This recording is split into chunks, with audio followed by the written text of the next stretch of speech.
Thank you, everyone, for tuning in to the Sound of Sirens podcast. I'm one half of your host, Larry Frederick, and this is an important announcement. This podcast contains explicit material that isn't recommended for young audiences, such as language and depictions of graphic nature, so listener discretion is going to be advised.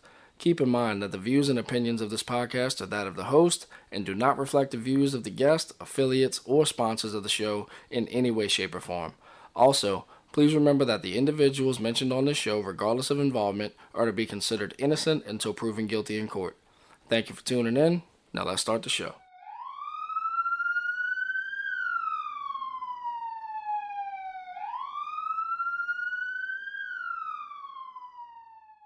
Welcome back to another episode of the Sound of Sirens podcast. I am your host, Larry Frederick, and been waiting on this one for a really long time. As I posted on Facebook, this episode was actually supposed to take place sometime back in January-ish, and we ended up having a severe snowstorm come through, which is very unprecedented for the Gulf South.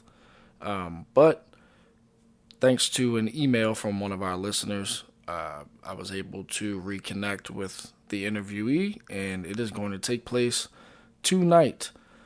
First and foremost, I want to start with our top fans that have stuck around through the off and on process of these episodes. Can't thank them enough. I want to start out with, for 16 months, we have Miss Sophie Hernandez. We have Miss Beverly Williams. We have Shelley Newberry. We have Daisha Hartman Brazil. Alright, for 15 months, we have the Find Will Gray page. And Richie Arnold. And for 14 months, we have Terry Bonvicino. For 8 months, we have Mike Big Sr. And for 7 months, we have my sister-in-law, Courtney Reed. Alright, thank you so much to all of our top fans for y'all continued support of the show. Even though I'm not a weekly show anymore, y'all still stick around, make sure all of my stuff gets shared and liked and passed on. So I appreciate y'all from the bottom of my heart. Thank y'all. Also, before we start, I do want to pass along mention that we are still searching for sponsors or donations. That is pinned to the top of my Facebook page. All the information you could need.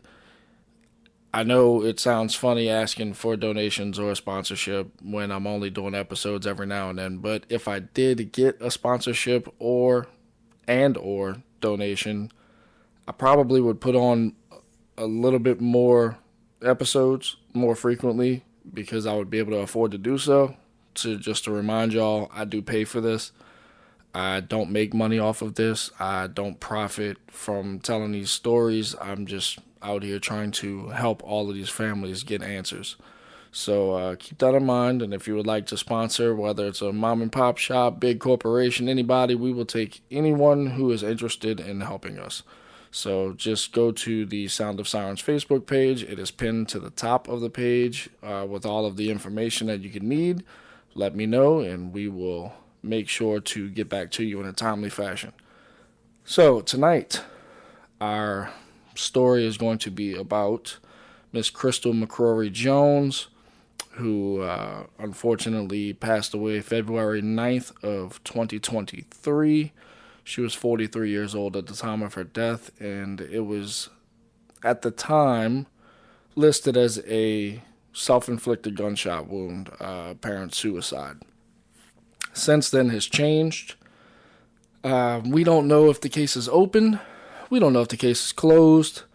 But we are going to interview Crystal's sister and let her tell the story, give us a timeline, and we will see how it goes from there. Just a little backstory. Crystal lived with her husband in Oak Grove, Louisiana, which is in West Carroll Parish. The case was actually referred to me originally from the Sirens podcast owner and host Raven Rollins, who I've become very good friends with. And she said since it's kind of close to our neck of the woods, she wanted us to go ahead and handle that. But without further ado, I'm going to try to get our guest on the line, have her introduce herself, and let's get the story started. All right, and we have our guest on the line.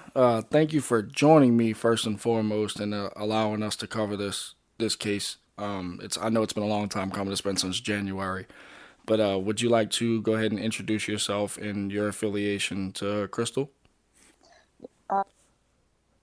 Lautigar, and I'm Crystal's baby sister. She was 10 years older than I All right, and just so you know, there's a lot of discussion between my listeners that I've already gotten emails on.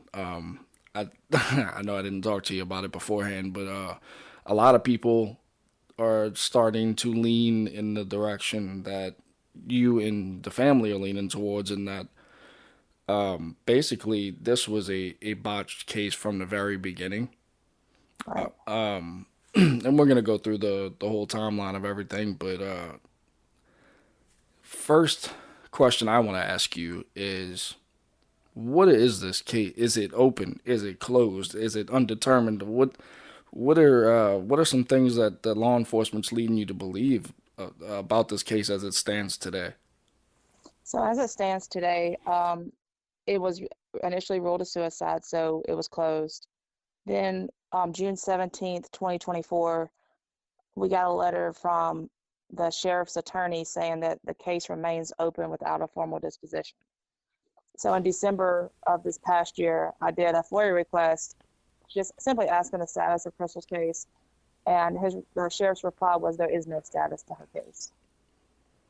So without a status, how can it even be deemed a case? Right. So that's where we're at now. We're struggling. I've talked to PIOs, public information officers, other sheriffs, and other districts like down south, and I just wanted some, information and kind of comparisons, and they said they've never heard of a case not having a status. Yeah, myself. Every case that I've ever dealt with either had some kind of, outcome, whether it be, homicide, suicide, undetermined. They had some kind of attachment to it. It wasn't just it exists, but we don't know what it is. Right. So I guess a good place to start would be, why don't you walk us through the type of person Crystal was, and just kind of enlighten the listener as to, like, what did she do? Was she a mom? Was she, I know she lived with her husband, which we're gonna get into that, but just tell us a little bit about Crystal. So Crystal, of course, was 10 years older than I am. So she was more like my mom than my big sister for a long time. But she ended up having two sons, and her whole world revolved around them. Her whole world revolved around kids, whether it was her nieces, her nephews, her sons, stepkids. Whole world revolved around kids. But for her particularly, she was like the life of the party. She was the prankster. She was going to pull all kinds of pranks on you. She was going to get the last laugh. Any kind of jokester stuff you can buy on Amazon, she bought it. And she was very outgoing, completely OCD when it came to cleaning and having things organized. Organizing was her therapy. Just this super bubbly person that she never met a stranger. All right, so she was the bubbly personality, so to speak. Yes, she was definitely the bubbly personality, and I often got said that I had resting B-word face, and because she was always so bubbly, so we were complete opposites. All right, well, just so you know, you don't have to censor anything that you say. I don't know what virtues you go by, if you curse, if you don't Yeah, curse. So, yeah, yeah. nothing's prohibited on this podcast. You speak freely, you say what you want. Okay. But I get it. I understand. Okay, so kind of take us through from the start of the events. on the unfortunate day, what was the first thing that you heard? Excuse me, that you heard in reference to what was actually going on that day?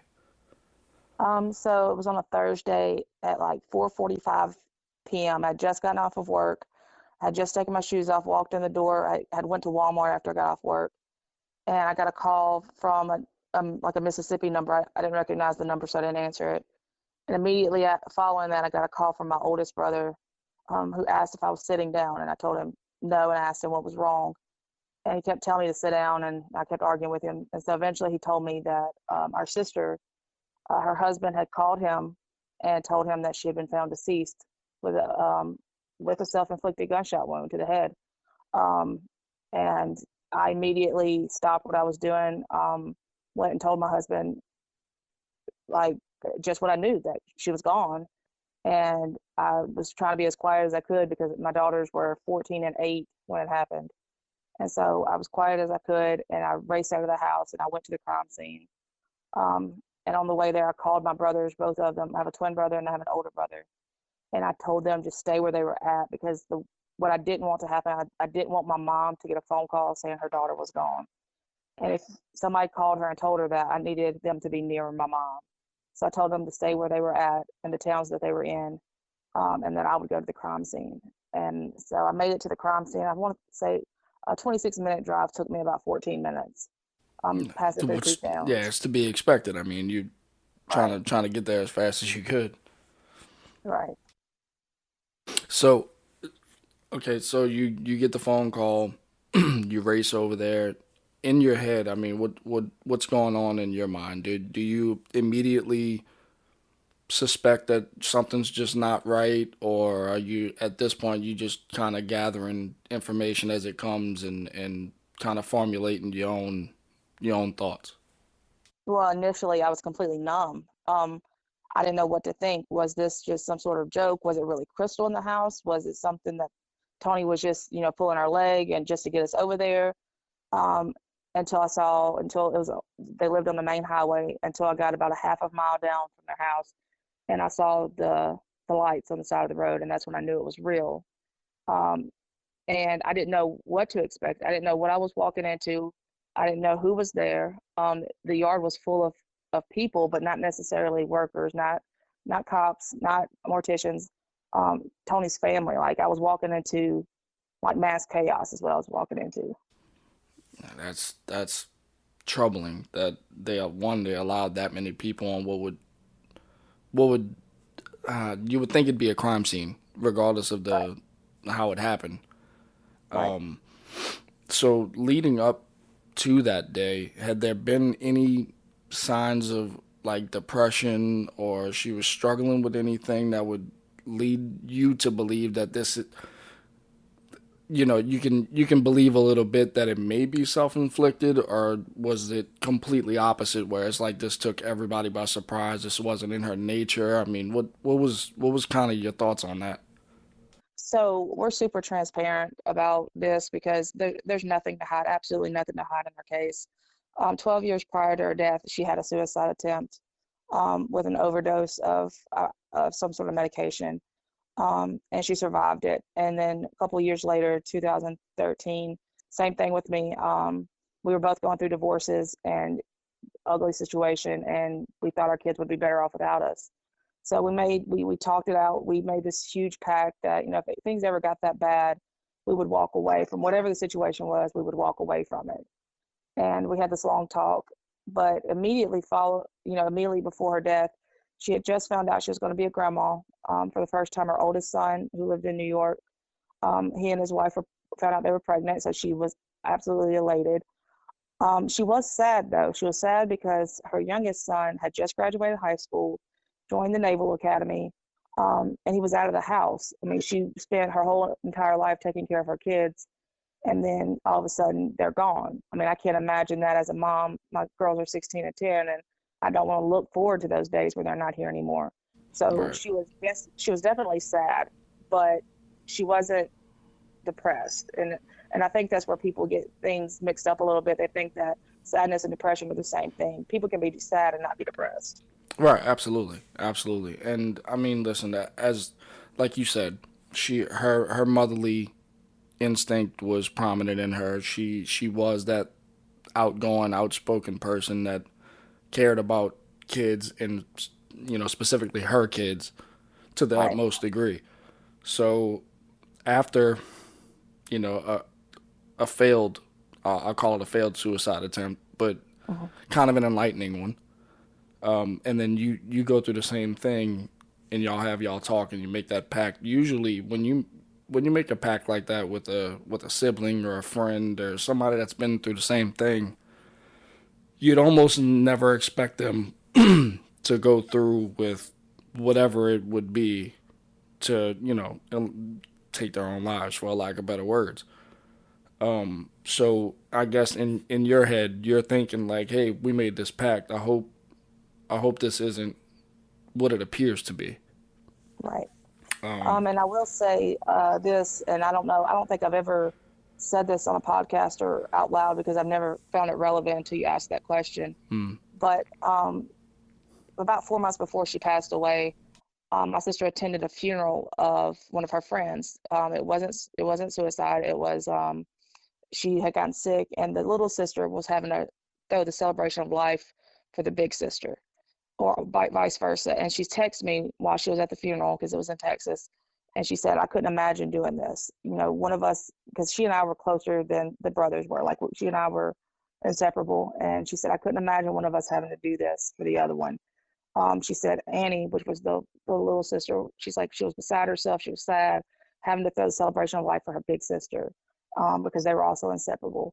And in the text message, she said, I promise we'll never have to do this. And I said, I promise we'll never have to do this. And basically saying we'll never have to throw each other that celebration of life, like we're going to be here forever. And that was just 4 months before she passed. And I go back to those texts, but I don't think I've ever talked about that specific text message out loud just because I've never been asked that question.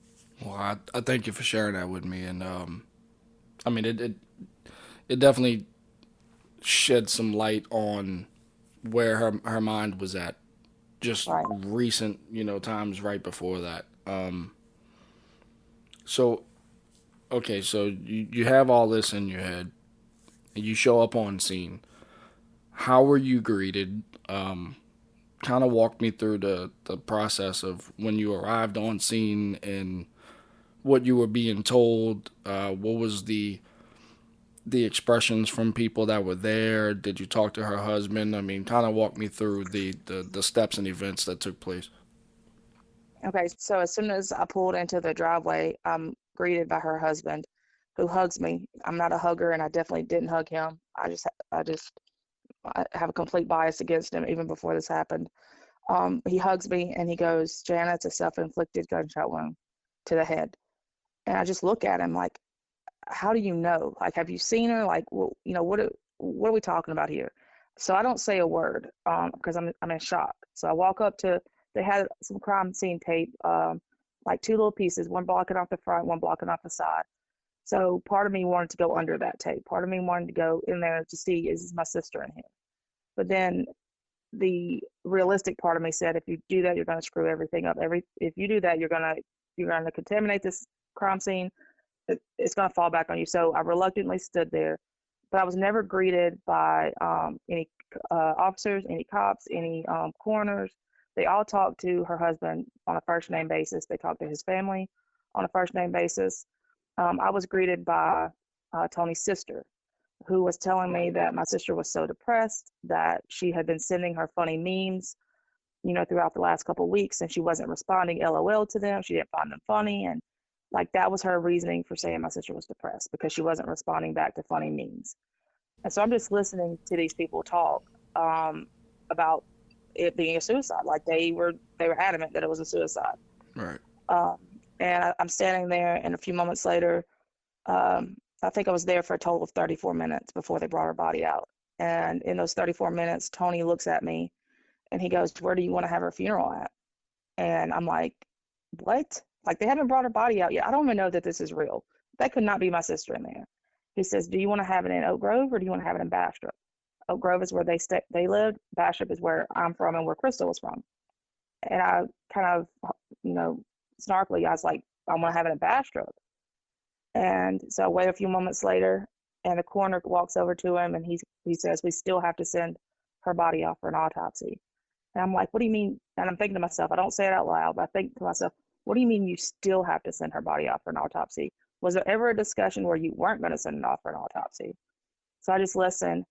And then the coroner comes back and he says, tells Tony we're about to bring her out. And Tony looks at me and he goes, Jana, you need to walk away. You don't need to see her like this. And I look at him and I said, see her like what, Tony? And he walks away and doesn't say another word. And then they brought her body out. I didn't ask them to unzip it. I didn't ask to identify her. I just assumed that was my sister in there. Okay, so not to stop the story there. You said that you kind of had a, I guess the word for it, not a dislike, or maybe a dislike. I don't know. Yeah, it's a strong dislike. Yeah. Okay, so you had a disliking for Tony prior to any of these events even taking place. Can you, Yes. or do you want to Right. elaborate on why maybe you had a bad feeling about him, or did some things take place between him and Crystal prior to all of this happening that kind of drove you away? So before he and Crystal ever met, I worked at like a Chevron gas station throughout high school and college. So I was 17 and I was working at the gas station, and we would turn on gas pumps or whatever if the person waved at us and they wanted to pump the gas before paying for it. Well, he was one of the customers that drove off without paying for gas. It was probably a mistake because he came back and paid for it later. But when he came back and paid for it later, he would hit on me. And I was 17. I was a minor. I was young. I was a young kid. He was probably in his late 30s. Um, and I found him to be a complete creep, and I didn't like him. And so when I found out that my sister, he had basically swooped my sister off of her feet, from the marriage that she was in, he came in and promised her the world. And when I figured out who he was, and I go back in text messages, I'm telling her like he's a smooth talker, he's a con artist, and he's just telling you things that you want to hear. Like he's saying, I've got this business, I got this rental property, when in reality he had nothing because his last divorce took everything from him. I'm not afraid to say that because I put it in text messages to my sister. Right. Um, I just had this horrible gut feeling about him, and it was right because as soon as he swept in, took her off of her feet, he took her away from us. Like she no longer lived in the same town. He took her to Mississippi, and then they ended up in Oak Grove. Interesting. So you said on the scene there were almost everybody was on a first name basis with him, talking Everybody, comfortably with him. yes, Do you know if did he have an affiliation to the police department in any way, or yes, he was once an employee with the investigating agency. because About a that's not a conflict. Yeah, that's not a conflict of interest. So like it was like 9 or 10 months before she passed away. He quit on the second day of the police academy because he couldn't pass it. He couldn't deal with actual police work. But for a whole entire year, he worked for them as a dispatcher and then on duty deputy, writing tickets, going on domestic violence calls, things like that. I mean, we have 3 or 4 pictures of him in full uniform. Um, Mm. and so he worked for West Carroll Parish Sheriff's Office, which is ultimately the only agency that's ever investigated my sister's death. So mm, I guess because he was technically the next of kin, not really next of kin, but you know what I mean. They Hmm. considered him the next person. I guess him being able to call those shots, so to speak.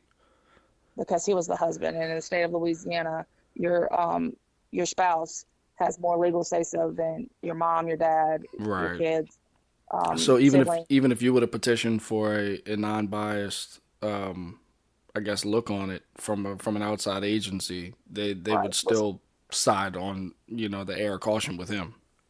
which we did. We asked for the state police to come in, and in Louisiana, in order for the Louisiana State Police to come in to investigate, they have to be invited in by the sheriff. Right. The sheriff just refused. I'm sure, and a lot of that probably had to do with the fact that one, the nature of the incident, and two, his affiliation with Tony. Even though it's textbook to, oh hey, I'm punting this one as far as I can. I don't want my hands in this. Yeah. Okay, so they bring her out, and you're discussing a potential funeral place at literally within hours of her death, which is that's just concerning from the very jump. So Within 35 minutes of them finding her body, he's asking me where I want the funeral at. when I mean, I'm sure right then and there your suspicions went from 0 to 100. Yes. But when did you actually look inward and be like, you know what? There's no way this is what it appeared to be. There's got to be something more to this. What was the ultimate trigger for that? So there wasn't a note, and I know that in some suicides, I don't know the statistics, they don't leave a note, but I knew that my sister wrote notes for everything. Like if she was mad, she wrote a note. She was happy, she wrote a note. There wasn't an immediate note. There was no text to her kids saying "I love you." There was nothing to anyone immediately that we could find saying "I love you," "I'm sorry," "goodbye," nothing like that. And that's what triggered me the most. And after I left the house that day after they brought her out, I met with my brothers, and we ultimately had to go tell my mom. And my mom, as soon as she saw the three vehicles drive up and she didn't see Crystal, she was walking her dog and she said, "Where's Crystal?" And so I had to catch my mom, and I'm like, "She's gone." And I didn't know what to tell my mom. Like I had absolutely no idea what to tell her. I just told her it involved a firearm. We don't know the details of it yet, but we're gonna figure this out. And I got back home. I had to dry my face up and pretend like nothing was wrong because I had two little girls waiting at home, and I could not tell them yet that their aunt was gone because they had to go to school the next day. I knew they needed one more day of being normal before their entire worlds were turned upside down. So somehow I managed to clear my face up. I came home, I got them in bed, and I sat there and I said, this just doesn't seem right. The wording that was used by the coroner, the one cop being there doing investigating, coming in and out, them allowing the family to be there, something doesn't seem right. So I texted my sheriff in the parish that I live in, Mike Tubbs, and I said, "Hey, I know it's out of your jurisdiction, but I need some help desperately." I said, "My sister died tonight in West Carroll Parish. Right now it's under investigation as a suicide, but I want to be sure nothing is left untouched because this just isn't my sister. Maybe I'm in denial, but please help if you can to be sure that they look for anything suspicious. Her name is Kristen McCrory Jones." And his response was immediately, "I'll speak to them over there. We're flying home tonight." And he did. He called over there. He spoke to West Carroll Parish Sheriff's Office lead detective Alan Irby. And because he did that, all he did was tell him, "I know this family. I know the sister who was talking about me because I worked with the sheriff's department here when I was younger, and I know this family, and they just won't answer." And because I had a sheriff do that, I was deemed, how did he put, a troublemaker, because I was questioning how they were doing their job. So I've never actually spoken to the lead detective ever in this case. I've only spoken to the sheriff and the district and attorney. Lead detective has never returned a phone call, an email, nothing. He would only speak to my brother. What's interesting to me in that whole regard is the fact that I mean you have to expect, even if there were no I guess negating factors to immediately jump out to you and be like, "Oh, listen, there's no way this was self-inflicted." If there Right. was all the evidence in the world that this was in fact a suicide, you still have to expect a family to grieve in a way that says we have to eliminate every outside circumstance before we Yes. just settle on this one. So Yes. for you to reach out to an outside agency, in my eyes, wouldn't be questioning whether or not they're doing their job. It's I'm trying to exhaust all avenues of explanation before I settle on yours. Yeah.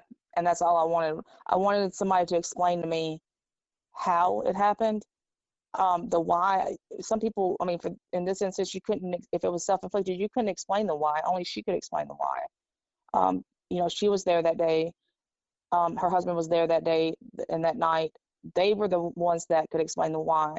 I just needed to know how. Like, can you explain to me logistically how this happened? And this is before I saw crime scene photos, before I saw any of the evidence, before I listened to any recordings.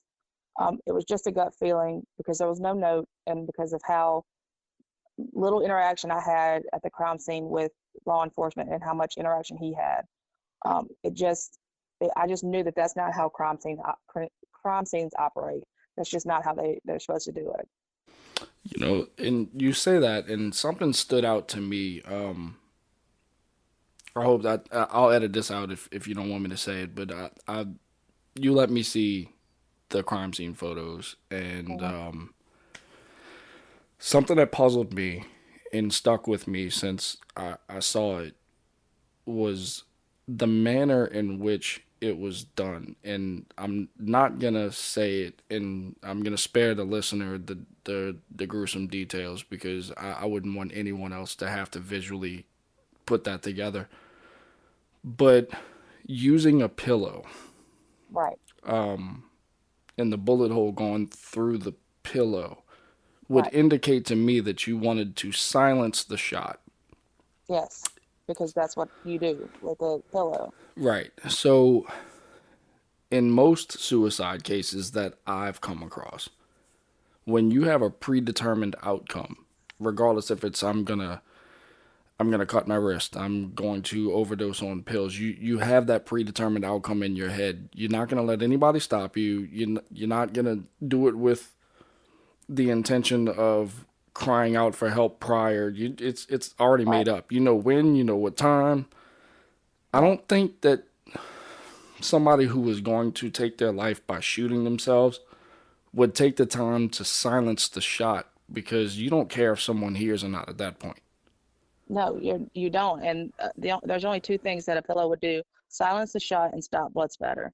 And if you look at those crime scene photos, that's exactly what it did because the crime scene is the cleanest crime scene you'll see. I mean, her hand is perfectly clean. Yes, There's no splatter on her hand. There's nothing, and it's like she was asleep. And that that's what it pillow, appeared to be for sure. yeah, that pillow was never collected for evidence. That pillow was never mentioned to us at all. I had to request crime scene photos, and I discovered the pictures of the pillow. So whoever took those pictures, which I don't know who took them, found that pillow to be relevant because they took 4 or 5 pictures of it, but it was never mentioned to the family. The stippling on the pillow was never mentioned. The burn marks, none of that was ever mentioned. Wow. Um, and they couldn't, it's never been that why or the how has never been answered. How did that she get shot through a pillow, and it be a close contact wound because that's what they call it, and it be super straight, um, and the pillow to land that gently beside her and her just rest her hand on there, and it just be the neatest crime scene you've ever seen. Right. Um, I just that nobody could explain the how to me to that. Well, I don't think they can explain it to me either because in looking at it, it looked as if I was watching kind of like a post movie killing Mhm. in just like a dramatified fashion. Like it was almost staged that way. That's exactly what I thought because that's the only thing that made sense. I mean, the position of her body. There, when you shoot a gun, and I don't shoot them all the time, but my brother does make sure that I know to shoot a gun. The recoil of it, throw your hand back. It doesn't matter how strong you are. And that was Uh, that was going to be my next question for the listeners and everyone who's curious. Do you know what caliber weapon it was? it was a 9 millimeter Ruger LC9. So it had a good bit of kick to that. And was she familiar with firearms in any way? Did She, or yeah, she was familiar with shooting them. Like I said, our older brother made sure that we knew how to shoot a firearm. According to her husband, she carried that one for protection. Now there was a 45 caliber, whatever it was, behind her on the headboard. It was just sitting there in its place on the headboard. This was the one that supposedly she carried in her purse. Um, I don't know if it's a Ruger LC9 or EC9 because they mislabeled the gun in the ballistics report. And I- If you, news, I think you're right. I think it's an LC9. yeah, the reporter ended up finding the mislabeling of the gun. But I actually own the gun now. Okay, so you took ownership of the gun Um, post incident. no, no. What happened was they gave him the gun back in April of 2024. They kept it for a year. Mm. Someone saw him selling the gun at the local gun shop in the town where she died, and they said, "I think this is the gun that killed your sister." And I was like, "There's no way." Wow. So I traveled to the town with my brother, and I verified the number on it. And the guy that could sell the guns wasn't there that day, so I had to wait till the next day. Um, they didn't know who I was, but I went in there, bought the gun. I didn't want to touch it, but I had to, or it was gonna be obvious. Put it Right. in a paper bag, and it sits at my brother's house because um, if any ballistics testing could be done, because they said that that gun jammed, then I wanted possession of that gun. I paid way too much for it. Like it was at the top end of a used gun, but it's like a murder weapon. I didn't want the gun that was used in my sister's death floating around out there. Like that Right. just it disgusted me. I mean, And then why wasn't it held as evidence? it was the only Period. evidence they collected. And then to find out that the case remains open without a formal disposition, but you gave the gun back to him, that makes no sense. And nobody can explain that to me. How can a case be open when the only evidence you had was given back to him? Well, that kind of that throws me for a loop too, because initially the coroner ruled it a suicide, correct? Yes, and it's ruled a suicide on a death certificate. So if it's on the death certificate ruled that, and it was already classified that, how did it change to not have a classification? Right. What sparked that? Yeah, and that's what I did the FOIA request for was for someone to explain to me how it became open without a formal disposition. And then when he told me in writing that there is no status to the case, I just I can't comprehend it. And I still to this day would love for somebody in law enforcement or a legislator or a senator, somebody to explain to me how that's physically possible. Because everybody I've talked to, even the ones that say, "Hey, your sister committed suicide," they will agree with me that that makes no sense. Oh, there's no way to make a logical explanation of that. I've Yeah, never heard of it. I've never seen it. So I mean, it shouldn't be done. One, because okay, you deemed it a suicide, but now you're going to open it back up, which leads anybody in their right mind to believe that you had reason to believe that it may not be a suicide. right. But So going from that, you have to determine another classification. So you would think they would still be active in the case, but apparently that's not the situation. no, and the coroner of the case who messed up the initial report has since passed away. He passed away 2 weeks ago. Um, and there's a new coroner in town that I don't know if she's familiar with the case or not. I don't even know how that would work. Right. I mean, it would have to be passed to them. I'm assuming by the sheriff's office, same way it would be for an outside agency to come in and kind of restart the investigation. Right. All right, so let's backtrack a little bit before we get too far ahead. To your knowledge and what you've learned since the events of that day, what was happening leading up to that? Was her husband at the house when this took place? Was he gone? Did she work that day? Or I mean, what kind of built up to this? Okay, so I'll start just vaguely. The night before she passed away, there was a huge argument between her and her husband. He had a minor daughter who was sending explicit photos to an adult male. And so my sister wanted her phone taken away. It was her stepdaughter. Wanted her phone taken away because obviously, we don't do that. Tony wouldn't discipline his daughter. So they got into this huge argument, and that's how the night ended. The following morning, Crystal woke up, according to Tony, around 8 a.m. And she wasn't feeling well. So she called and scheduled a doctor's appointment for 2:30 that afternoon at East Carroll Medical Center. So she apparently schedules this appointment. I can't verify that because her doctors, I mean, how to say this, her doctor's daughter is married to the sheriff's son. So there's no, like it's just a spiraling circle. You can't ask questions without, you know, somebody just hanging up on you. So It she sounds like makes a this, who knows who type deal. Like everybody knows somebody. right. Yeah. So that was at 8 o'clock. So Tony leaves the house a little past 8, and according to the sheriff, and the lead investigator Alan Irby, what they told my brother was that Tony was in Oak Grove all day in the town that they lived, working at a high school. He had a helper with him. He was there all day. That's what the original police report says, that we finally got after 2.5 years. That's what the original police report says. However, once we got a laptop that he gave me because I was looking for a suicide note, we were able to track his location that day, and we could pinpoint everywhere that he was that day. And so he actually left their home in Oak Grove, traveled to the town that I live in, and stayed there for roughly an hour, and then traveled back to the town where they live, where he did later on go and work at the high school.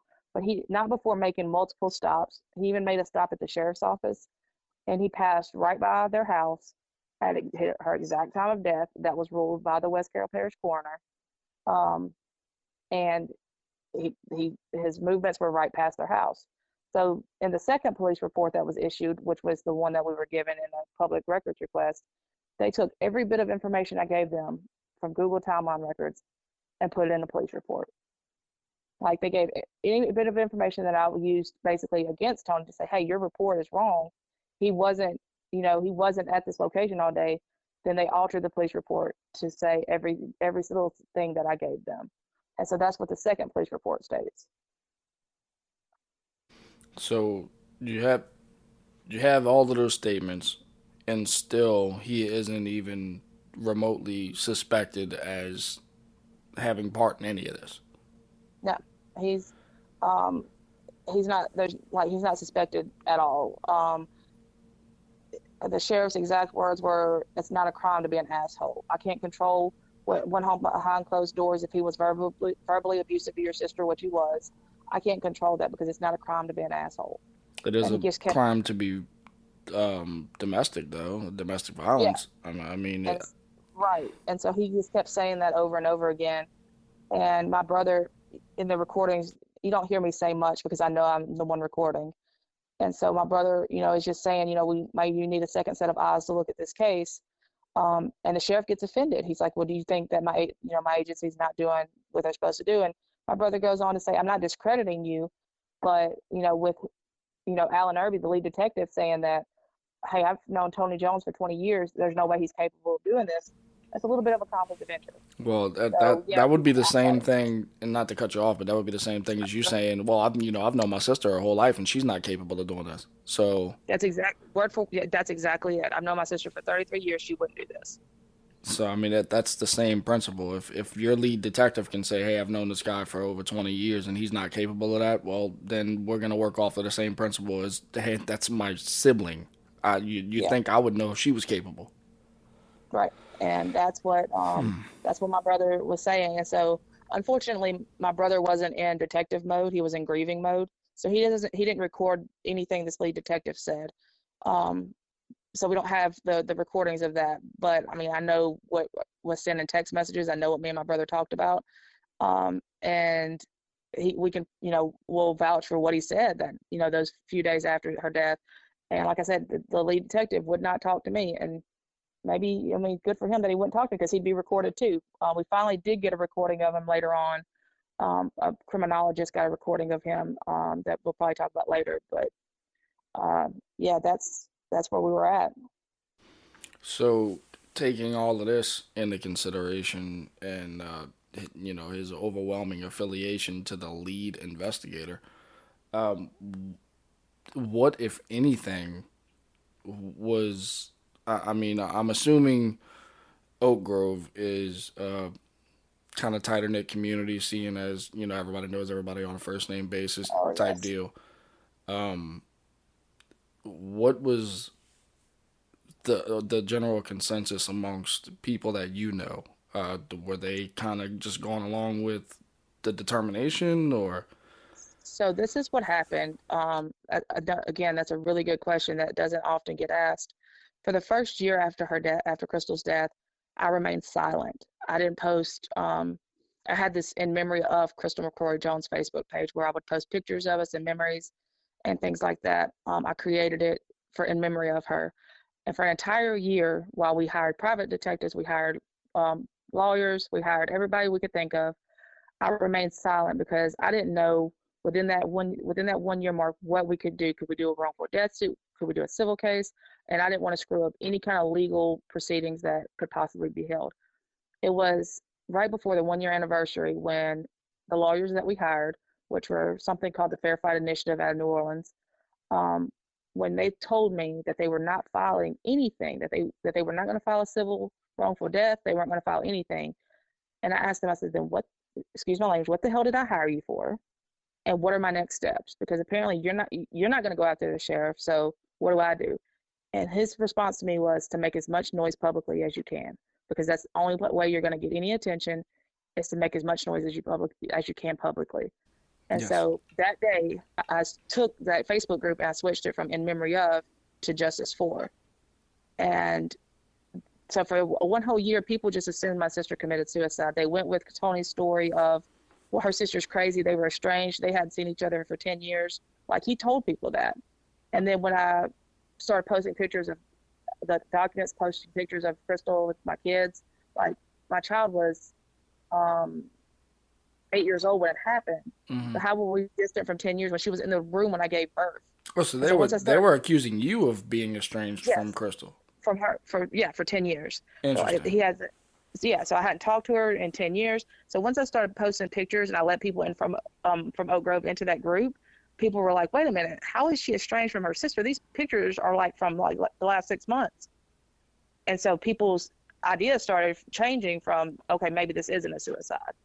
And I didn't know that because I didn't know what the community was thinking, because I was just silent. Like, I just took whatever was dished out, I just took it with grace. Mm-hmm. Until they told me you had to make noise. And so when they told me that, and I was able to push out documents and, hey, this is me and my sister just like 3 months ago, or this is my sister and my daughters, like at the karate studio, a red light went off that Tony had been lying to them for an entire year about our relationship. So coupled with one, okay, now we know he's a liar. Yep, he's a pathological liar according to the sheriff. And then you have this in memory of Facebook page that I'm sure in the description of that page you kind of ran down the story, the backstory of what was going on. So now you have these locals jumping on to the Facebook, having him lying to them. They reading the real story. You got receipts to back it up. Yep. Is that when the narrative started to change amongst those people and they start reaching out to you like, hey, I didn't know whether I wanted to say anything before, but XYZ? That's exactly what happened. And I got Facebook message after Facebook message. I still get messages. Just recently on TikTok, a lady came forward and said that he absolutely was not at the karate studio that day because her nephew skipped a family cookout to be a karate that day. And he was so upset about it because nobody ever showed up. And so she goes into this long details in a comment on TikTok. And so I shared it, but I scratched her name out for privacy reasons. She sends me a message and she's like, you don't have to protect my privacy. Like, I'm not scared to say what I know, but this comes out almost 3 months or 3 years later. And these people have never been interviewed by the police. They've never been interviewed by anybody. And so I have people saying, that they even thought for a year that my sister was found outside, that it came across the police scanner because there was no 911 call. There was only, they were only talking on radios because it was a welfare check. They thought that my sister's body was found outside. Who initiated, and again, I don't want to cut you off, I'm sorry about that, but who initiated the welfare check? Tony, her husband, did because she didn't answer her phone. He was 12 minutes away. And that's okay, so that just threw up a shit ton of red flags for me. Pardon my French. He called his local school resource officer buddy, Chuck Harris, who was a deputy with the West Carroll Parish Sheriff's Office. And he goes, hey, Crystal's not answering the phone. Or, hey, my wife isn't answering the phone. Can you go check on her? He has to tell this guy that his wife's name is Crystal, first of all. So there is no personal first name basis between this guy and my sister. Right. Because in his recorded statement, he goes, I have to tell him that her name is Crystal. He goes in, he's Crystal. He leads the guy through the house. He says the door's unlocked, and he leads him straight to the bedroom where they find my sister. Doesn't go to the kitchen, doesn't go to the other bedroom that's off to the left when you walk in their house. Not checking the living room. He just leads him by word of mouth straight to the bedroom. And that's what's technically in that 7-minute long interview where they interviewed him. He's leading another deputy to the bedroom where they found my sister. Okay, oh Jesus. The questions that I have about that is, one, is it uncommon for her to like not answer the phone for any period of time? I mean, if she's busy doing something, she wouldn't answer. What happened was he called the East Carroll Parish Medical Center, and his Google research does show that at 4:04, he Google searched East Carroll Parish Medical Center. He called to see if she had shown up for her 2:30 doctor's appointment. They said no, she never showed up for a 2:30 doctor's appointment. So instead of just leaving where he was, which was in a Walmart parking lot, like he was just driving around aimlessly with his daughter, who he checked out of school that day conveniently, or she would have rode the bus and found my sister. They're just driving around aimlessly. Instead of just leaving where he was at and going to check on her, he makes a phone call at 4:14 to Chuck Harris, not through 911, not through West Carroll Parish Sheriff's Office, on his personal cell phone, and says, hey, can you go check on my wife? She's not answering the phone.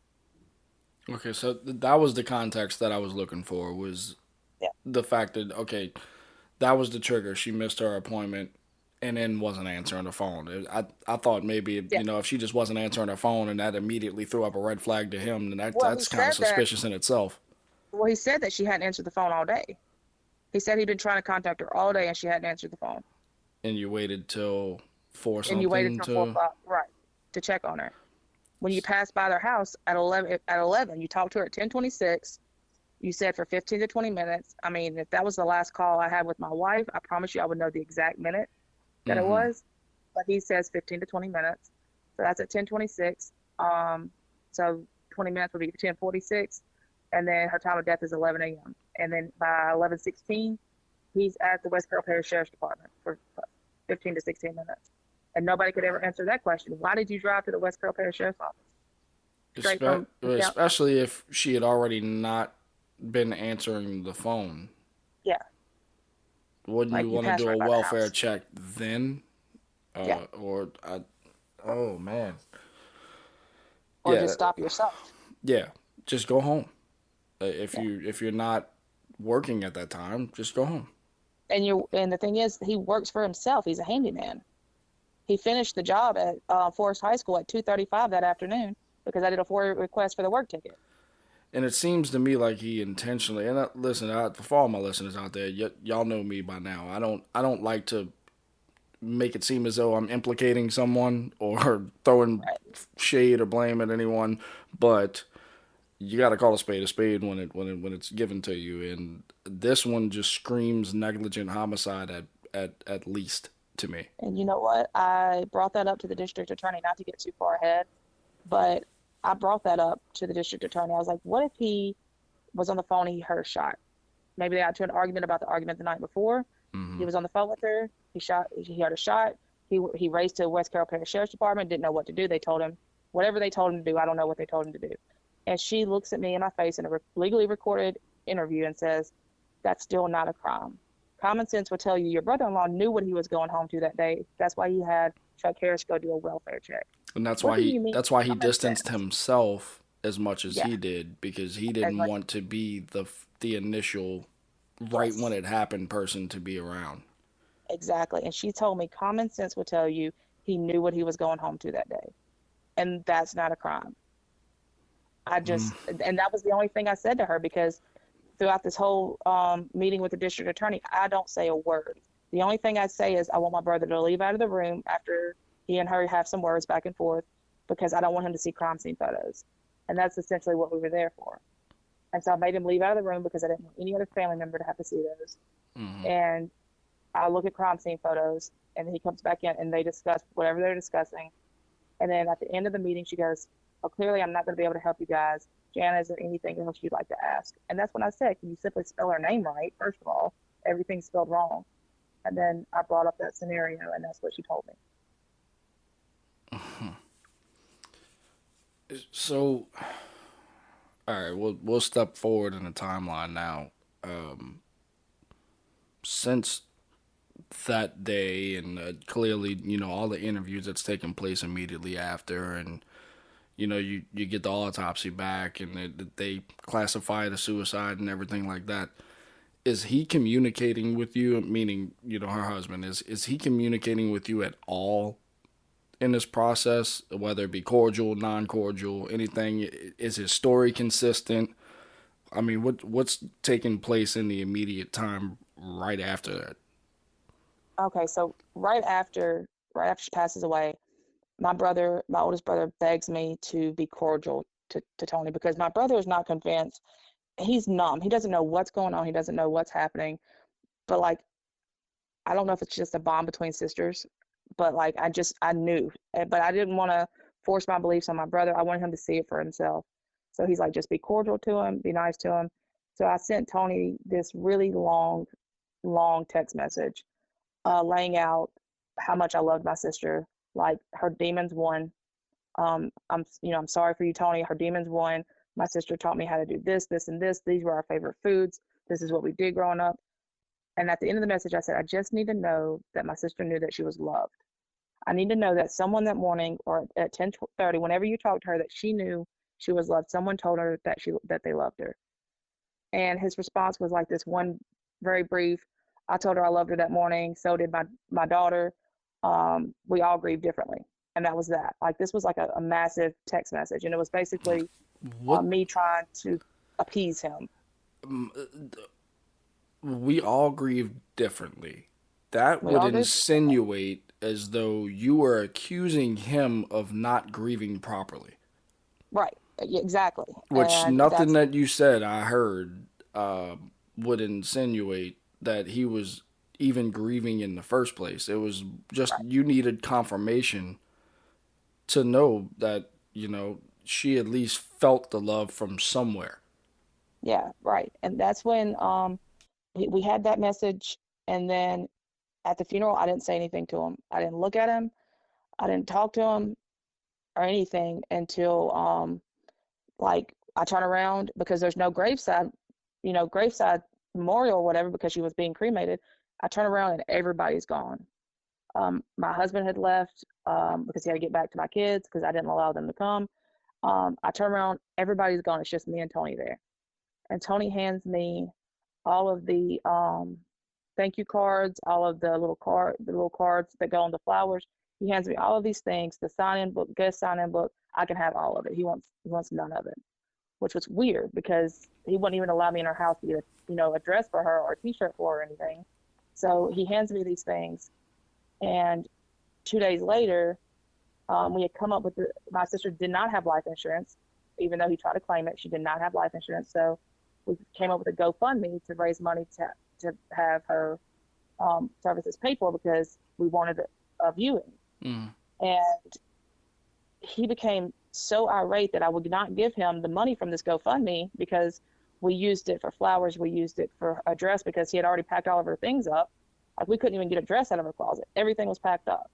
So we had to buy everything, like all the way down to socks, because I don't care if she's deceased or not. She's gonna like the last time somebody sees her, she's gonna be dressed appropriately. We had to buy all of that stuff. So there was $700 left in the GoFundMe account. And after I found out everything that I did, I refused to give it to him. And so he filed a suit against me through GoFundMe legally to try to get their legal team to come after me for the money. And they said, well, can you prove all this money went? I said, absolutely can. I have receipts for everything, even where I paid for the funeral. I have receipts of everything.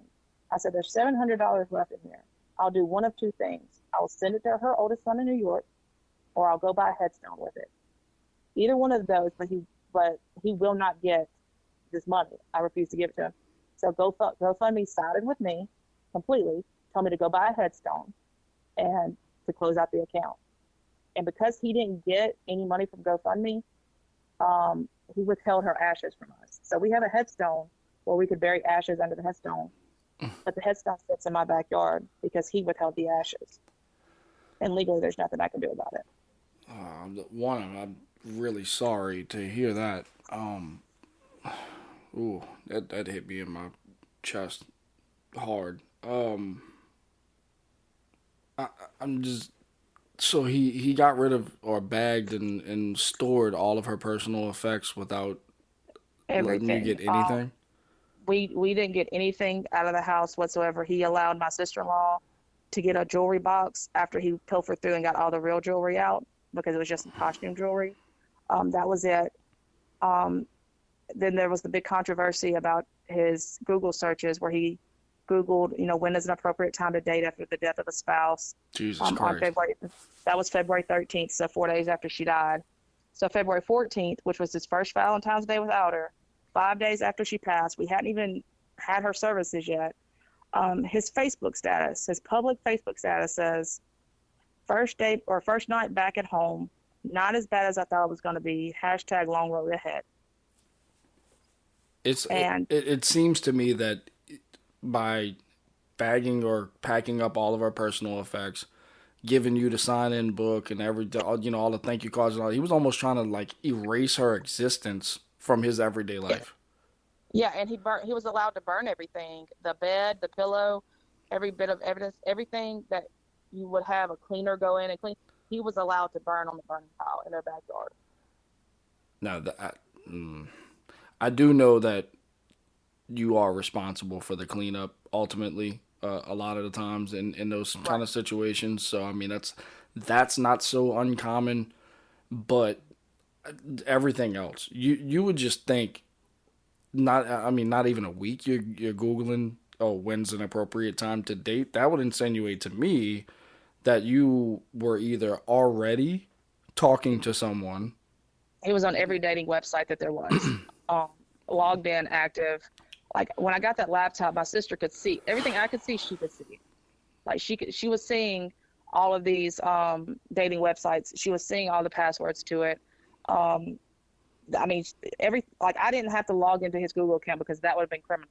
Right. Um, it was already logged into, and that's what like I stressed to the sheriff was that she was tracking him for a week and a half before she died. Why she was tracking him, I have no idea. Um, She may have caught wind that, hey, this dude's out here being filthy.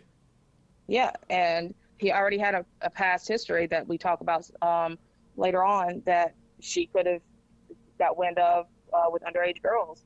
He wasn't convicted of it, but his ex-wife gave a statement to the private investigators Mm. that's what ended their marriage. Both ex-wives, as a matter of fact, said that that's what ended their marriages.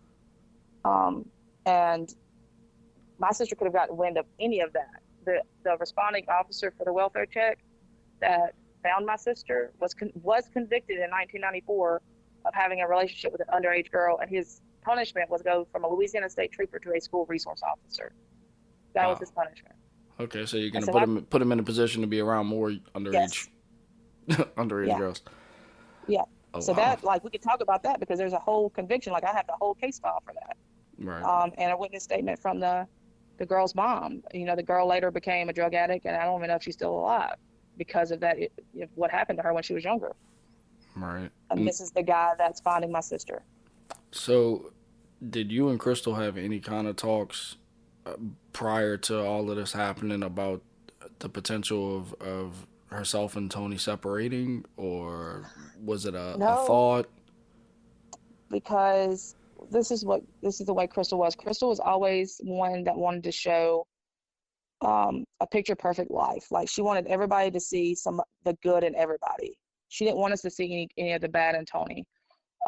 So I did get some of the messages from Crystal where he would go to this girl, her name was Katrina. He would go to Katrina's house to fix something late at night, and her husband worked off. But the dryer would always mess up or the dishwasher when her husband worked off. So he would go to Katrina's house. And so I would get these messages or calls from my sister where she was angry because she knew what was going on behind closed doors. She had this gut feeling, and this was throughout their entire marriage. Like she was never confident that those things weren't going on. And then when we did my sister's hair and makeup, because Tony wanted to see her by himself before anybody else, Mm. he actually brought that girl, Katrina, up to the funeral home to view my sister's body, and both of the funeral directors, that one knew my family, one knew his family, said that that's not a good look. Why are you bringing another female to view your wife's body? Right. I mean, what So there was, yeah. purpose?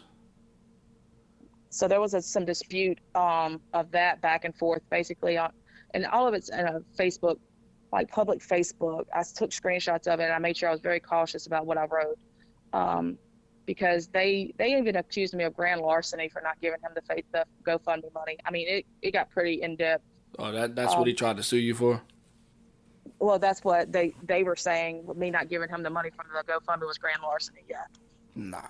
And see, me from my knowledge of a GoFundMe is I could create a GoFundMe for Yes. any reason. Doesn't matter what I do with the money. I created it. If you was stupid enough or kind enough to give me money, then you knew what you were doing. Right. And you can request a refund if you want to request a refund, but by that time, GoFundMe had been closed. Absolutely. That's the same thing as a life insurance policy. I don't even know you, and I could take out a life insurance policy on you and be the beneficiary as long as I'm the one making the payments on it. Yep, I have one on both of my parents.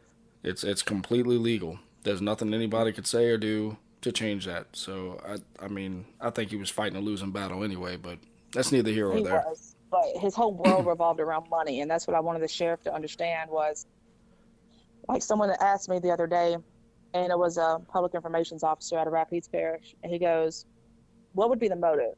Would it be worth him doing something to your sister or having someone else do something to your sister for $63,000?" And I told him, I said, "I'm gonna be honest with you, he'd do it for less, because Right. I know how he is, and his entire world revolves around money, like every bit of it."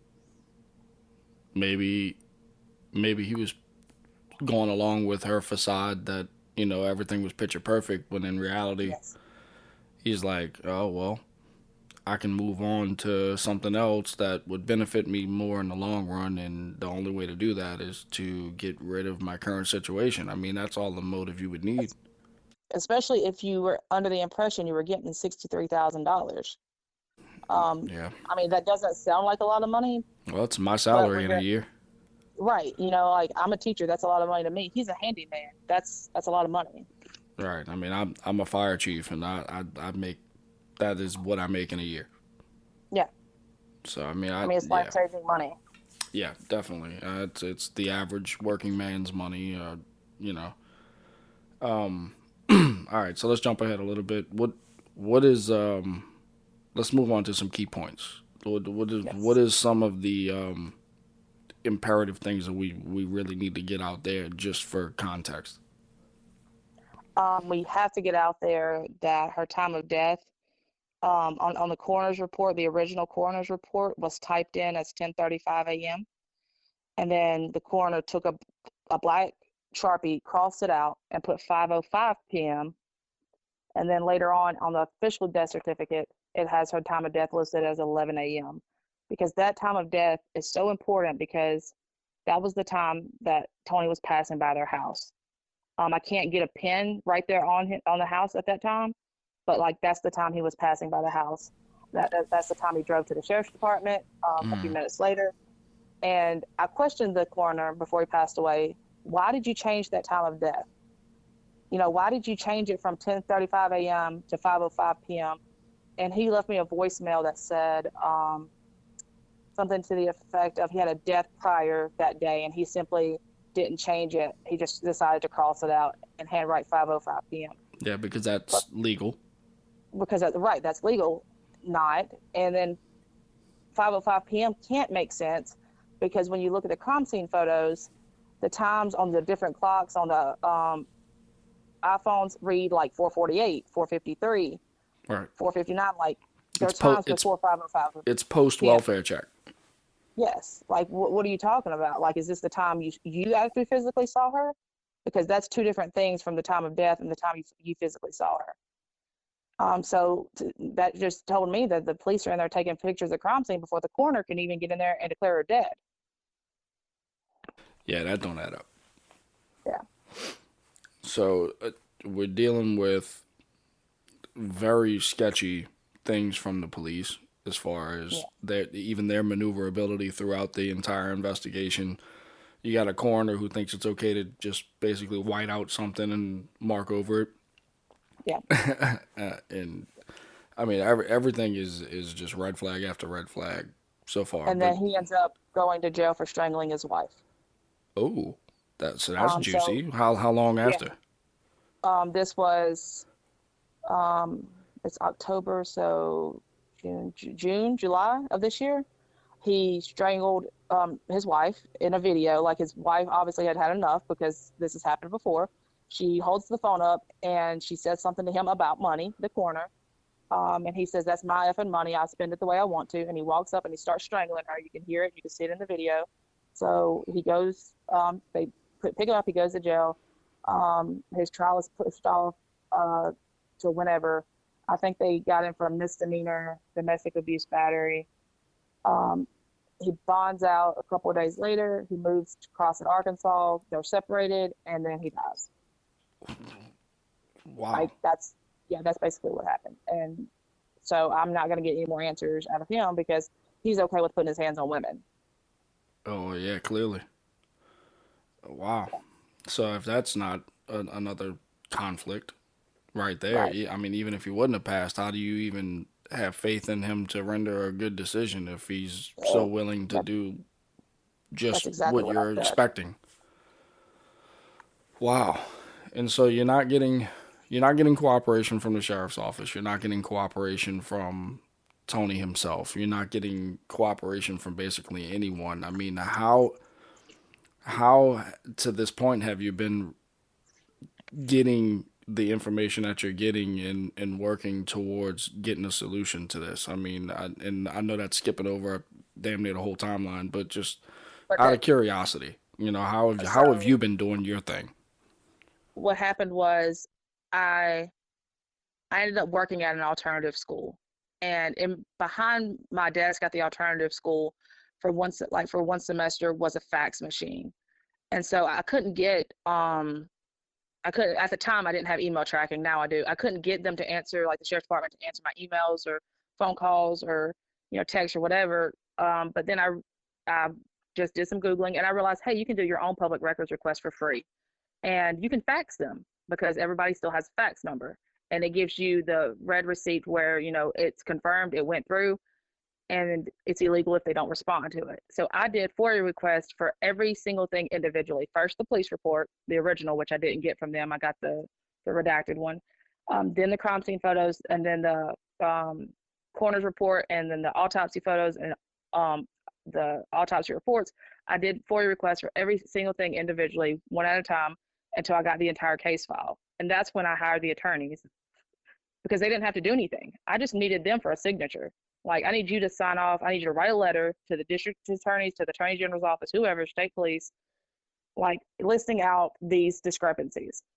And so they Right. told me, they're like, well, why don't you write it and we'll edit it. So that's what I did. I wrote out the letter, wrote out the discrepancies because nobody knew her case better than I did. And so they added their lawyer jargon to it. And that's what's pinned, like in the Facebook group. It's pinned on my TikTok, like that 9-page letter that they sent to people. And then we got, like, eventually got some responses back, like, we're not going to have anything to do with this case, or that's a local jurisdiction, whatever the case may be. So I have the entire case file. So now what I do is I just push it out to people like you or people like news agencies, and if they respond and say, hey, I'm interested, then I send them the entire case file and the Mm. timeline, and I'm like, this is where you start at. And then there's a link tree. So every video, every podcast that's done goes in that link tree, and you just go through and you can click on it. It's like a rabbit hole going down it. And I take little bitty pieces of her case and present them to, like, senators and legislators, little pieces at a time. Like, for example, the cremated remains, how he mailed them illegally, but there was no consequences for him mailing them illegally. Like, the United States Postal Service has these rules and procedures that you have to follow to mail cremated remains, but there are no consequences if you don't follow those rules.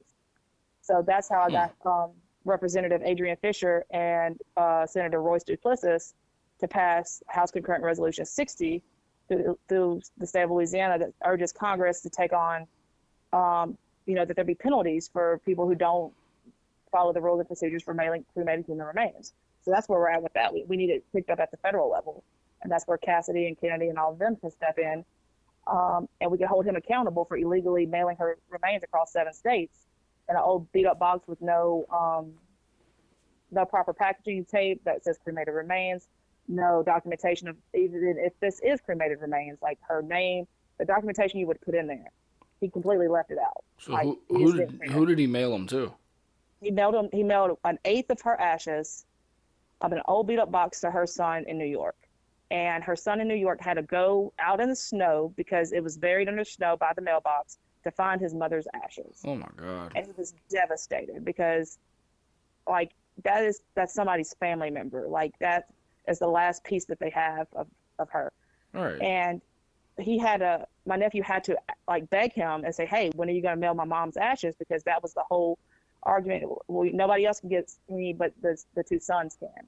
And so he finally, in like late March, said, okay, well, I'm going to go ahead and mail them out now. He sent him the tracking number. And I told my nephew, I was like, as soon as you get these, I was like, because this tracking information looks like he mailed a TV. Like that's how much insurance it has on. You can't put insurance on a human life. Like you can't do that. Like there's no insurance for if this, package gets lost or whatever. And so I said, I need pictures of the box. And as soon as he got it, like he called me crying because he's like, Aunt Jana, I don't even know if this is my mom. Like it's an old Amazon beat up box. It doesn't say cremated remains on it. There's no identifying information inside of it. It just looks like barely enough dust to cover the bottom of an urn. Wow, And what a piece of shit, huh? Yeah, and it was illegal. So I went through the entire United Postal Service all the way up to like his name is Nathan King at Washington D.C. And even though they said what he did was wrong, there was no penalties for it. It falls under hazmat. So if you mail firecrackers or explosives, then there's these penalties that you face, and you face fines and prison time or whatever. Absolutely, it's federal crime. Is a federal crime, but cremated remains falls under hazmat materials too, but they weren't specified. So up until now, it's never been brought to anybody's attention until we got it passed in Louisiana. What would be the crime? Would it be like a desecration to an extent? Yeah, it's hazmat material, like, and you think of it like, so cremated remains, and you think of COVID and how it's handled or how people around it are supposed to be, like in the COVID era. Of course, the cremated remains, it's dust, but you would still take extra precaution. And people, when they see cremated remains boxes, postal workers that I've talked to, they treat them with like a dignity. Like they ride in the front seat. They don't go back there with the regular packages. It requires a signature to hand over to somebody. You don't leave them in the snow at the mailbox. Right. Like that is someone's loved one that you're handing over to them for the last time. And so we don't know we haven't gotten that far of what the penalties are, because with hazmat material, it could be jail time or it could be $500 to $1,500 fine, depending on what it is. Yeah, I would think it would be more along the lines of like a desecration of remains, even though it's not a physical body and it's cremated. It's still a mishandling. Yeah, it's a mishandling. It's just like taking human remains and putting them somewhere where they're not supposed to be, like on a golf field or wherever, whatever that might be. There are laws for that. Right. But in this case, there was no way to hold him accountable, and he squeaked, through the cracks. And everybody, it passed unanimously in the House and the Senate. Nobody argued it because it's an open and shut case that there needs to be consequences when somebody doesn't do this. Absolutely. And I didn't talk to Representative Adrian Fisher anything else about Crystal's case or Royce Duplessis, because had I done that, it would have overwhelmed them, and they would be like, "There's nothing I could do in this case, so I'm just gonna push this to the side." Right. So I only brought up the cremated remains, and so when I find a little piece of her case that I can compare to another case, like the Kyron Lacey case. Yeah, I've seen you very active on that one the last week or so. Yeah, because I don't read sports news, and if you're gonna say that you can't investigate, a suicide, but then you have the Attorney General investigating a suicide of an LSU star, then if you can do for one, you can do for the other. All right, just because one was a popular figure in sports, right? player doesn't mean that his life was any more valuable than the next person. So That's yeah, exactly it. I completely understand that one. And the ACLU, I think, took over that case. And then I emailed them May the 3rd of 2023, and they weren't taking active. They were not actively taking new cases, and that was their Hmm. response to me. So after I read that article, I emailed them again.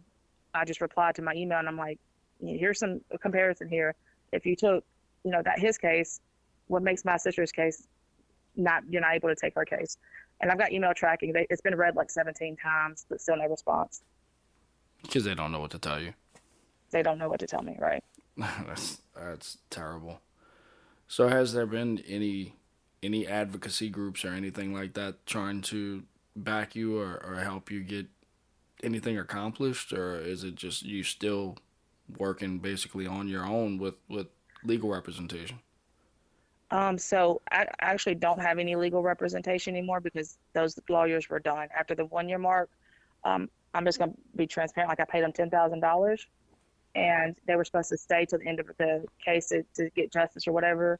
And they took complete advantage of the case. Mm-hmm. And the only thing that they were able to obtain that I didn't already obtain was the actual 7 minute long recording of Tony's voice in that recorded meeting. I already had the transcription of it. I just wanted the recording of it. So they were able to obtain that, and that was it. That's all they did other than rewrite the letter. So I'm still in contact with a private investigator that I used out of Dallas. We did go to Washington, D.C. with 3 other families. And Sheila Wasaki, I think they called it Symphony of the Silence. We went with Lauren Agee's mom out of Tennessee, Jonathan Cruz's mom out of Texas, and then Christian Andriacchio's mom out of Mississippi. All were ruled suicides or accidents, and their families don't agree. And they all happened within like the last 10 years. So they were all moms. I was the only sister. We went to Washington and advocated for the victim's homicide act or something like that. But it only helps if your family's death has been ruled a homicide. And that didn't help any of us because they weren't ruled homicides.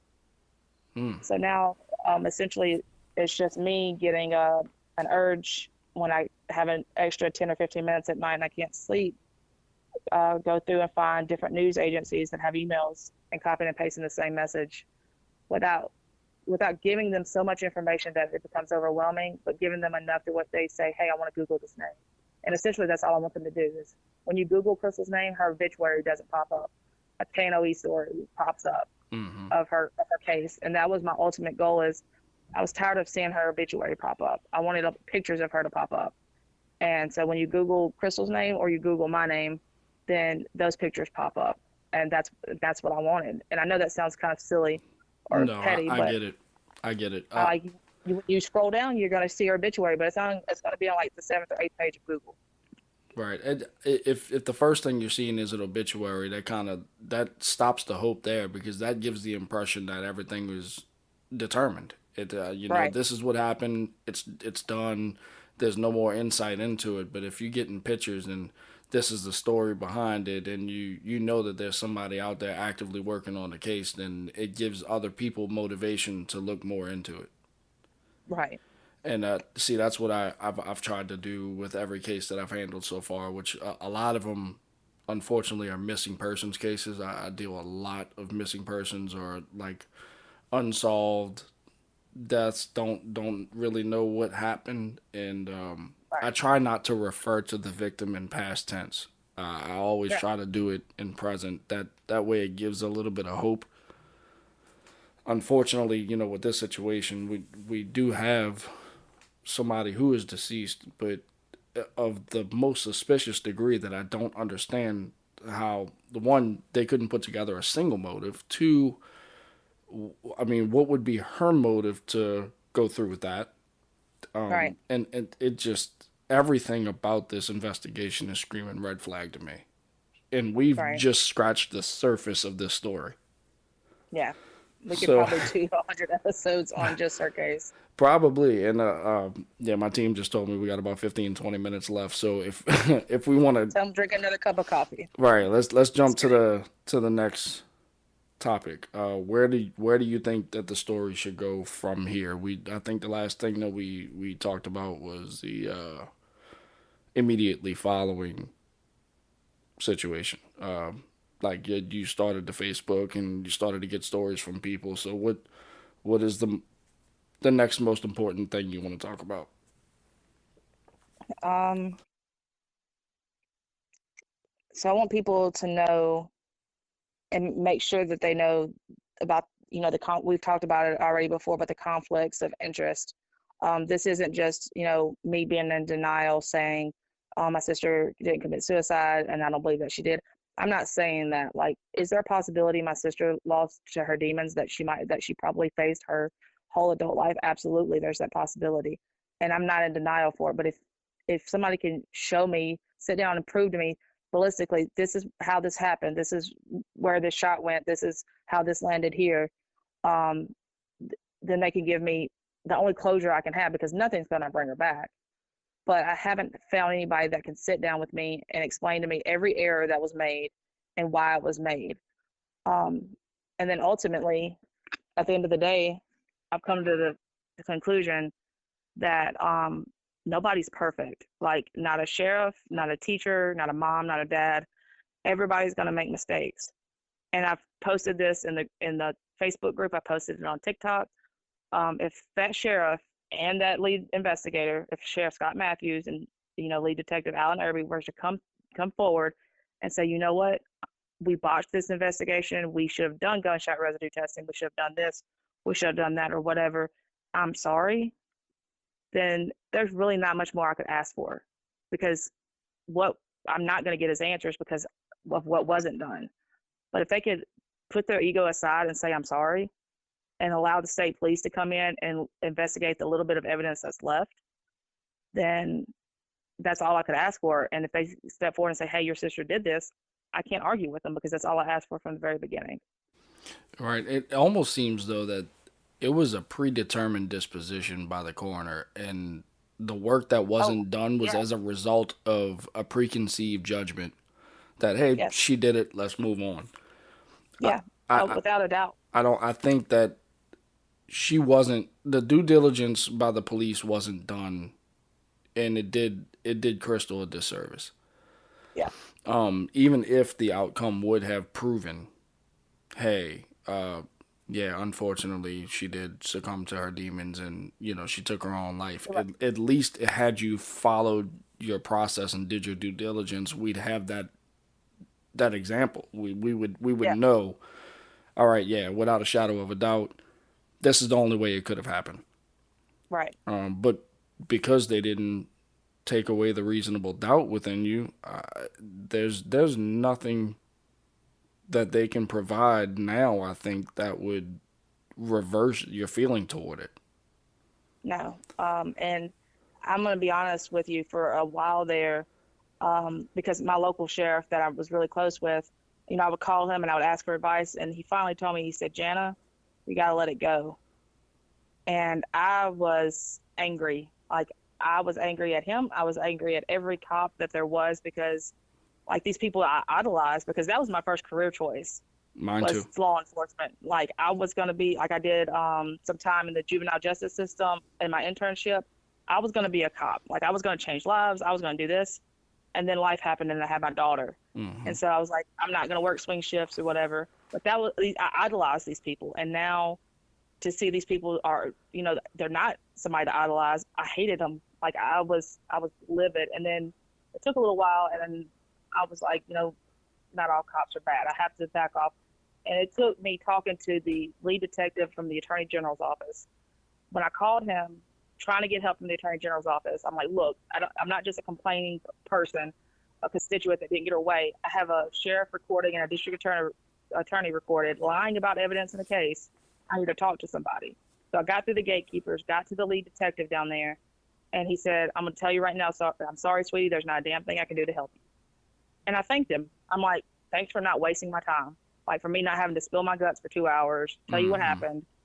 And I thanked him. And ever since then, like, I have his personal cell phone number. If I have a question, just like about is the case open, is it closed, am I crazy? I could text him, and he's going to tell me exactly not what I want to hear, but exactly the truth. And that's where I know where to go from.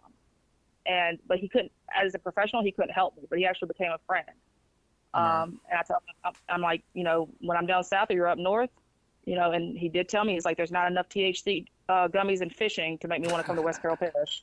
but, um, but we became friends because he didn't waste my time, Right. And so when somebody like him tells me, hey, he calls me a junior G detective, he's like, junior G detective, he's like, you're onto something here. That doesn't make sense. Then that makes me push even harder to get answers because somebody in that position is telling me push because you don't have to let it go. At first he told me to let it go, and then he knew I wasn't going to let it go, so he stopped telling me to let it go. I don't think you should. No. In my honest, non-biased opinion, I don't think that you ever should until you get the answer that you're seeking. You know, like you said in the beginning, you get that intuition, whether it be a motherly instinct or a sibling instinct. You typically you get that gut feeling. You got to stick with it. Yeah. And I think that you're 100% onto something. I think that based upon the information that I received and looked over and saw it with my own eyes, there's more that just meets the eye to this case. That 100%. And that actually, I know it sounds crazy. It makes me feel better because I know I'm not the crazy one. Like I was deemed the crazy one for a year when I didn't say anything. And I accepted it because I knew that, legally I couldn't say anything. But when they told me that they were done, the lawyers told me they were done with it and I could do whatever I wanted to publicly. They warned me about defamation and libel and things like that. And so Mm-hmm. that's where I learned anything that I say can be backed up with a court document or a text message or an email. Like I have documentation for documentation. Right. Just because you, I I will say the information that you sent me, the timeline and everything that had all the attachments yeah, listed with it. I mean, you are by far the most organized person I've had the pleasure of I, speaking to. I wish my life was that organized, but that was me staying up for about 4 to 5 days and nights, literally straight, because I wouldn't stop until I had it all compiled enough to where when I got new information, I could just add it in Mm-hmm. because there was so much stuff coming in that it was everywhere. Like, and I had to, I'm like, if I'm going to present this to anybody, it has to be organized. And that's when I discovered Google Drive because I hadn't used it before. And I had to present it to my family, like in a way that they could understand. I had to break it down to my mom. And so, I keep the crime scene photos separate for a reason because I don't want them to see them, but they're allowed to see everything else. Right. All right. We're definitely gonna. I'll say it now. We still got a little bit to talk, but we're gonna do two parts on this. I think. I think that we would be doing it a disservice if we didn't tell the entire story. I know we still got a whole lot of timeline to discuss. We just kind of, I believe in the parts that aren't written down and, revisited quite frequently. I like to ask questions that may expand on the little things. Right. Yeah. And I think that's what we've done for, the last hour and a half. But before we get into our last bit of conversation, what are you looking for in way of help now that the listener may hear and be able to help you with? Is there anything that you're seeking out? If you need like a group to help you, I mean, what are some of the things that you're doing to try to be proactive about it, like right now? So our billboards just went down. When I say we, the community of Oak Grove, business owners and things like that donated privately through PayPal or whatever to have billboards go up in Oak Grove and in the town that I live in. And they just said, the billboard said, why didn't she deserve a proper investigation? And it's got a picture of Crystal and it says West Carroll Parish Sheriff's Office and it's got a phone number. Now, the Sheriff's Office tried to have it taken down. They called the CEO of the company. It was this big ordeal, and the CEO of the company said, we're not taking it down. There's nothing, even political about this. They're simply asking a question. You're an elected official. They're not accusing you of anything. They're just saying what they want to say. So the billboards have come down. If near election time in that area, we can get more billboards up. I think it's not going to be until 2026. That would be phenomenal. And we'll just post updates in the Facebook group and on TikTok. But just joining those groups is sharing the information and sharing her story, sharing any of the documents in there is huge, because it only takes one right person to hear the story and say, hey, I think I could do something with this. Maybe they know a senator or a legislator. They know somebody at the Attorney General's office that I could say, hey, let's step in and make sure that no other family has to face what this family's faced. Obviously, this sheriff's department, is undermanned or under-resourced. Let's step in and either help them get the resources they need, or, figure out why they're doing what they're doing. But it only takes one person, because that's how I've gotten as far as I have now, is one person has shared it with another person, and it's like spiraling. And that's, just sharing the information. And then you get that all the time with missing persons. It takes one person to share it, for that one person to see it, to find a child or to find a person. Absolutely. Absolutely. And a lot of times people will hear it and inadvertently be like, holy shit, I didn't think about this, but this happened. And then you get a new piece of information that was Exactly. otherwise lost. That's what happened on the TikTok post last week, when the girl said he was absolutely not at the karate studio. Now, here's the thing. If we get new information like that, according to the recording of Alan Irby with this criminologist who got him on the phone, there is no way to give tips to them.